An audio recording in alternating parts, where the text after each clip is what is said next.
በተደጋጋሚ እንደዚህ ያለ ኮመንት ይኮመትልኛል። በውስጥም አንዳንድ ልጆች ስለዚህ ነገር ያወሩኛል ማለት ነው። በነገራችን ላይ የሀገሬ ልጆች ቀለል አድርጋችሁ አትዩት እሺ። ምክንያቱም በጤና ቀልድ የለምና።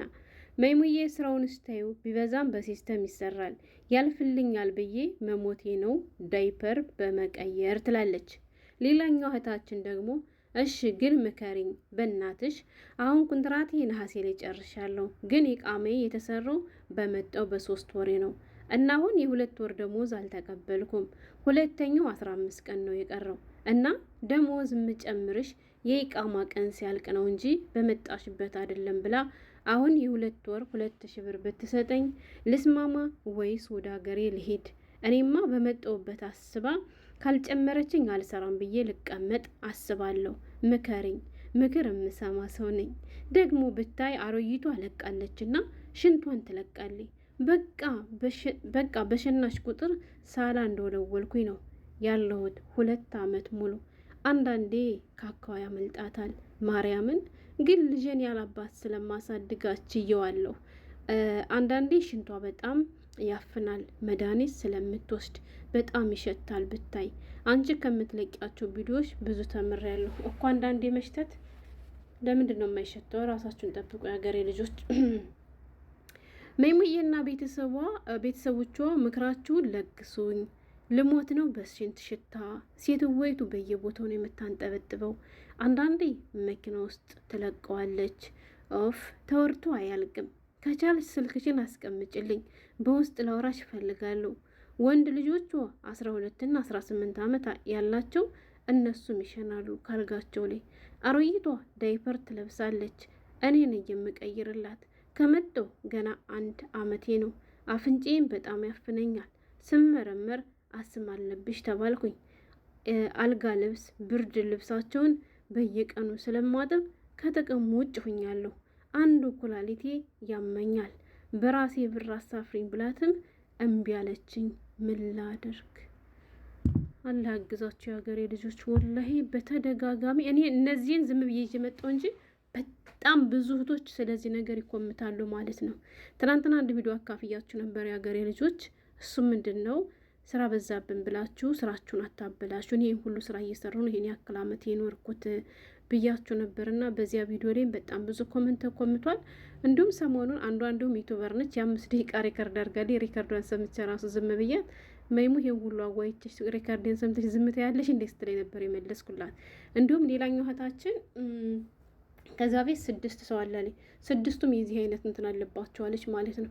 እና ከአቅሜ በላይ የሆነ ምን ላድርግ ብላ የ10 ደቂቃ ሪከርድ አድርጋልኝ። በሚያፈጥኑ አድርጌ ነበር ሪከርዷን ራሱ የሰሙትና እኔ የምለው ማለት ነው የሀገሬ ልጆች እንዲሁ ጤነኛ አረብ የለም ልበል? ቆይ ምንድን ነው ግን ችግራቸው? እስኪ ለማንኛውም ይሄ ቀለል ተደርጎ የሚታይ ነገር አይደለም የሀገሬ ልጆች፣ የጤና ጉዳይ ነው። ገብቷቸዋል።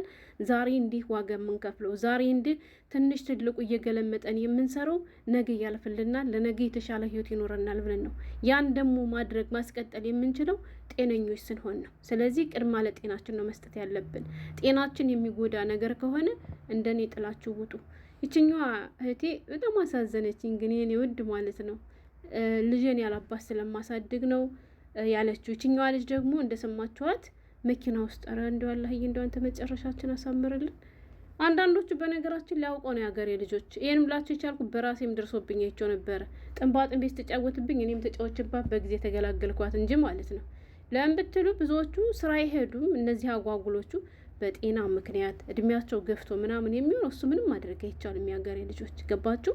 ግን አሁን የ12 አመት የ18 አመት ያቺ ልጅ ምን አለችኝ? ሴትዋ ገና 40 አመቷ ነው አለች። አሮይቷ ፓምፐርስ ትለብሳለች። እሺ እሷ ችግር የለውም በቃ ለበሰች ነው። አሁን የ40 አመት ሴት ራሷን መቆጣጠር ያቅታት፣ አልታመመችም፣ ጤነኛ ነች። ስኳርና ደም ግፊት አለባት አለች ማለት ነው። እና ብዙዎቹ ምን ያደርጋሉ መሰላችሁ? ስራ ስለማይሄዱ 40 ሽሪንሳ ይሄን የህንድ ሙሰልሰል ይሄን የምንድን ነው የንገሩኛ የተለያየ ሀገር ሙሰልሰል ከፍታ ትውላለች። ያንን ሙሰልሰል እስከምታይ ድረስ ይሄን ጨው የበዛበት ሙከሰራት ታቀርብና ተከካለች። ፍሪጅ ወጥጓለ አንዴ ሰበናቡ፣ አንዴ ፔፕሲው፣ አንዴ አሲር ላይ መሆኑ፣ አንዴ ሞየው እያለች ታስገባለች። ታዲያ አስገብታ እንዴት ትቆጣጠራለች? የሀገሬ ልጆች ወላይ ብዙዎቹ በዚህ ችግር ነው እንጂ በጤና ችግር አይደለም ማለት ነው። ግን እንደኔ አሁን ለምሳሌ ምን ላድርግ በራሴ ብር አሳፍሪ ብላት እምቢ አለችኝ ያልሽው ልጅ ስራ አቁሚሽ። ስራ አትስሪ ማለት ነው። በዚህ ልክ አስም አለብሽ እኮ ትብልሻል። ብዙዎቻችን አስም ሲባል ቀለል አድርገን ነው የምናየዋ። አስም እኮ እንትን መድኃኒት የለውም የሀገሬ ልጆች። ስለዚህ ለምንድን ነው በዚህን ያክል ዋጋ የምትከፍሉት እንዴ? ከራስ በላይ ሰማይ። ዛሬ ለፍታችሁ ነገ ካልበላችሁት ምን ያደርግላችኋል? እና ሁሌም እንደምላችሁ እናንተ ከዚያ ቤት መቆየት ካልፈለጋችሁ ስራ አቁሙ። በቃ ከአሞኛል ብላችሁ ተኙ። እሺ አሞኛል ብሎ ሕክምና ስቴጂም አልተሻለኝም በይ፣ ሕክምና ስትወስጂም አልተሻለኝም በይ። ከዚያ ስራ አትሳቀቂ። ምክንያቱም አሳፍሪ ብለሻታል አንቺ በግልጥ እምቢ ካለችሽ ቁጭ እጅሽን አጣጥፈሽ የምን ፓምፐርስ መቀየር። ከዚያ አንቺ ስራሽን ስታቆሚ የእናቷን ፓምፐርስ ስትቀይር የልጆቿንም የራሷን ማጽዳት ሲደክማት አንቺን አሳፍራ ሌላ ሰራተኛ ታመጣለች ማለት ነው። እንደኔ እንደዚህ ያለ ቤት እየሰራችሁ ችላችሁ ስሩ አልልም፣ ግን ሌላ ችግር ከሆነ የሌላ የስራ ጫና ምናምን ከሆነ በዚያ ምክንያት ስራችሁን አታበላሹ እንዴ። ያው እኮ የሀገሬ ልጆች አስቡት።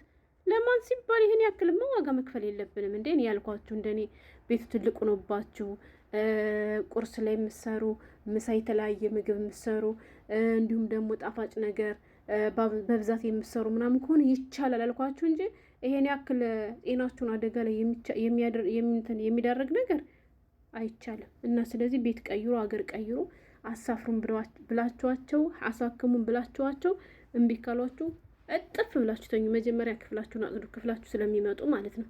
ክፍላችሁን አጽድታችሁ ጥንጥና አድርጋችሁ እጥፍ ብላችሁ ተኙ። ከዚያ ትለፍልፍ፣ አትሳቀቁ። ወላሂ ዝም ብላችሁ ተኙ። እንደዚያ ካልሆነ አታሳፍራችሁም የሀገሬ ልጆች። እና ሌላኛው እህታችንም ስለ ደሞዙ በሌላ ቪዲዮ እመጣለሁ ማለት ነው። አንዳንዴ ያፍነኛል ያልሽው አንዳንዴ አይደለም የሀገሬ ልጅ። አንዳንዴ ሳይሆን ቤታቸው እንደምናየው መድኃኒት ቤት ነው የሚመስለው፣ የእኛን ሀገር ፋርማሲ ነው የሚመስለው። ታዲያ ለምንድን ነው የእነሱ ሽንት የማይገመው? የማይወስዱት የመድኃኒት ዘር የለ። እና ራሳችሁን ጠብቁ። ሀማም ስታጸዱ፣ ፓምፐርስ ስትቀይሩ ከማማ ልበሱ። ያለ ጓንት ሽንት ቤት አታጽዱ ብያችሁ ነበር እኔ ማለት ነው። እና ብዙዎቻችሁ አንቺ ከሀብታም ቤት ስለገባሽ ምናምን ስትሉ ነበር። በራሳችሁ ብር ቢሆን ግዙ። ወላሂ ሽንት ቤት ስትገቡ ያለ ጫማ አትግቡ። ለምን ብትሉ የእነሱ ሽንት የተለያየ መድኃኒት ስለሚወስዱ በአፍንጫችሁ ሲገባ ጥሩ አይደለም። የእነሱን ቆሻሻ በእግራችሁ ስትረግጡት እግራችሁ ምን እንደሚፈጠር በነገ አታውቁም። ስለዚህ ከራስ በላይ ምንም የሚቀድም ነገር የለም አይደል? በራሳችሁ ብር ግዙ። ወላሂ እነሱ እንኳን አልገዛም ቢሏችሁ ጓንትና ከማማ ወሳኝ ነው ማለት ነው የሀገሬ ልጆች። እና በየቤቱ በጣም ብዙ ጉድ አለ። ሌላኛው እህታችን ከሳውዲ ዩቱበር ነች። እሷ ምን አለች የመሰላችሁ?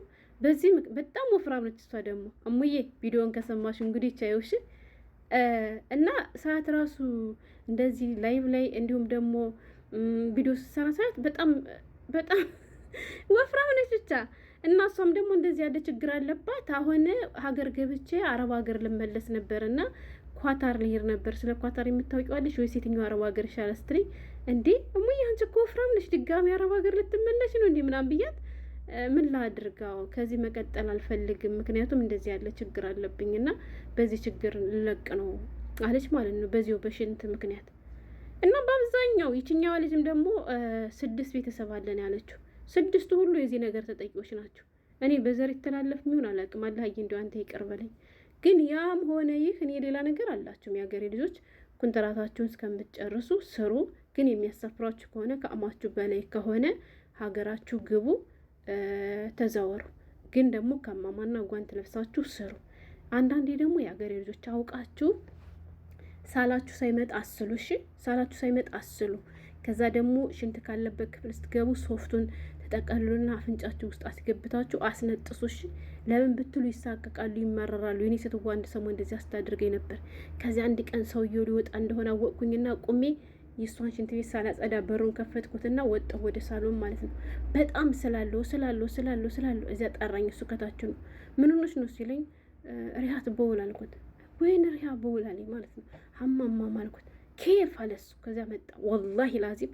ከዚያ ሲመጣ በእግሩ ሲገባ አይታችሁት ከሆነ ሽተው ብቻ ሳይሆን የሀገሬ ልጆች ማለት ነው የእነሱ ሽንት ሀታ ጫማ ለብሳችሁ ትረገጡ ራሱ ጫማችሁን በጣም ይሟጭጨዋል ማለት ነው።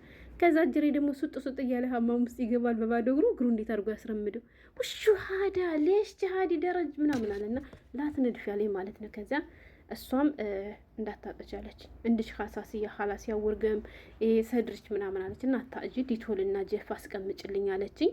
ያንን አስቀምጥኩላትና 1 ወር ምናምን አጸዳች። ከዛ ግን እሷ ታማ ሳይሆን አውቃ ነው። ለምን ብትሉ ይሄን ምንድን ነው የቱርክ ሙሰልሰል እያየች ይሄን ጨው የበዛበት ሙከሰራ ስትቅም እያደረች ተላጀው ከጥጓና ያለ አንዴ ሰበናቡን አንድ ሆን ስታስገባ ስለምታድር ነው እንጂ መቆጣጠር ያቃታት ታማ አይደለም። ገባችሁ? በሴርሙሽ ተስፋ ያጡኒ መድኃኒት ምናምን አለች። የራስሽ ጉዳይ አልኳት። ከዚያች ቀን ወዲህ ጀምራ አቆመች ማለት ነው። እንዳቆመችም ራሷ ጸዳችውና ከዚያ በኋላ ካሁን በኋላ የለውም ሽታና እሺ ችግር የለውም ሳሚሄኒ ምናምን ብላ በዚያችሁ ጸጥ ብላ ቀረች። እና አንዳንዶቹ አውቀው ስለሆነ እንደዚህ የሚያደርጉት አሰቅቋቸው። እናንተ በጣም አስሉ ከነሱ ክፍል ስገቡ ማለት ነው። ያን ችግር ካለበት ክፍል ሶፍት አስገብታችሁ ደግሞ አስነጥሱሽ ይሳቀቃሉ። ከዛ ደግሞ እናንተ ማለት አላጸዳም ማለት ትችላላችሁ። ወላሂ አላጸዳም በሉ። እኔ አሁን እንደዚህ አሳልኩና አውቄ ሀሳስ ያለብኝ ለማስመሰል ከዛ በኋላ አላጸዳም አልኳት። ሰውየውም ሰማኝ እንደዚህ አሰስል ምናምን ሀላስ እንዳታጠጂ ተባልኩ። በራሷ ጊዜ ወርማን ይዛ ቀረችልኝ ማለት ነው። አውቀው ነው ብዙዎቹ። ግን በጤና ምክንያት ከሆነ የትም አይደረስም። ያው መጣንባቸው እንጂ አልመጡብንም። ያለን አማራጭ የእነሱን ቤት ለቀን መውጣት ነው። ገባችሁ? እና የኔ ውድ እህት ካኳንም ምንዋንም ያልሽው እህቴ ግን ማለት ነው ቤት ብትቀይር ይሻልሻል። ሀገርሽ ገብተሽ ተመለሽ።